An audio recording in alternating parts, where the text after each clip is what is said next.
আসসালামু আলাইকুম। স্বাগতম আপনাদেরকে আরেকটা নতুন ভিডিওতে। আমি সবসময় বলে থাকি যে অ্যাডিনিয়াম গাছগুলো একেকটা সারভাইভার।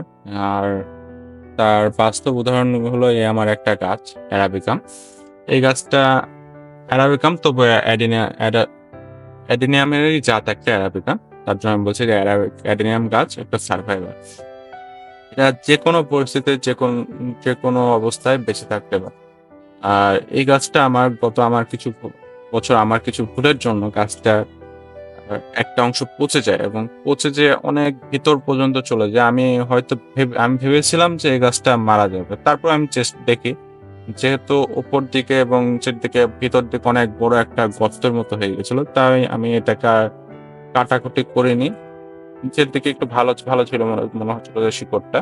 আমি জাস্ট করেছি কি ভিতরটা পরিষ্কার করেছি। পরিষ্কার করার পর কিছু ফাঙ্গিসাইড লাগিয়ে রেখে দিয়েছি। আমার কোনো ভরসাই ছিল না যে গাছটা বাঁচবে। তারপরেও দেখেন যে গাছটা প্রায় ১ বছর প্লাস সারভাইভ করে গেছে এবং বর্তমানে আমি এই গাছটার লিফ প্রুনিং করেছি। লিফ প্রুনিং অ্যারাবিকামের জন্য একটা গুরুত্বপূর্ণ বিষয়। আর লিফ প্রুনিংটা করতে হয়। আর আপনি যখন লিফ প্রুনিং করবেন, যদি না করে থাকেন, বিশেষ করে অ্যারাবিকামের ক্ষেত্রে, তাহলে আপনি একবার করে দেখেন, আপনি ফলাফলটা নিজের চোখে দেখতে পাবেন এবং গাছের ব্রাঞ্চিং গুলো অনেক ভালো হবে। প্লাস গাছের গাছের গোড়াটা অনেক ফুলে যায় এবং তাড়াতাড়ি ফুলে। এই বিষয়টা আমি খেয়াল রেখেছি। আর পানির চাহিদার পরিমাণটা একটু কমে যায়। আর গাছের নতুন ব্রাঞ্চ যেগুলো আছে সেগুলো বা ছোট যেগুলো ব্রাঞ্চ আছে সেগুলো নতুন করে বাড়া শুরু করে এবং গ্রোথ পাওয়া শুরু করে। এইজন্য অ্যারাবিকামের লিফ প্রুনিং গুলো করা হয়।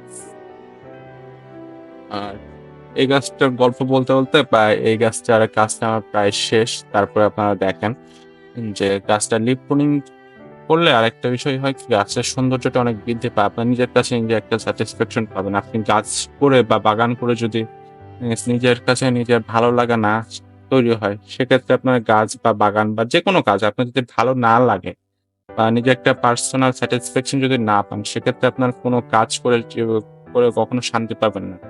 আর আমার প্রায় যারা বাগানি করে তারা বেশিরভাগ কারণে বাগানটা করে নিজের পার্সোনাল স্যাটিসফ্যাকশন নেয়ার জন্য করে থাকে। আর আমি আমি বিশেষ করে অবশ্য আমি আর কে কিভাবে করে হয়তো অনেকে শখে বসে কয়েকদিনের জন্য করলো, আবার বাদ গেল। তবে আমার ক্ষেত্রে এটা না। আমি যত অনেক ছোট থেকে বাগানের প্রতি আসক্ত এবং নিয়মিত বাগান করে আসছি। আর আমি যেকোনো গাছের ক্ষেত্রে নিজের পার্সোনাল স্যাটিসফ্যাকশনটা খুঁজি। বেশিরভাগ সময় অর্থর বিষয়টা দেখা হয় না। আমার যেকোনো গাছ যদি আমার পছন্দ হয় এবং ভালো লাগে যে আমার এটা চাই, সেটা আমি নেয়ার চেষ্টা করি।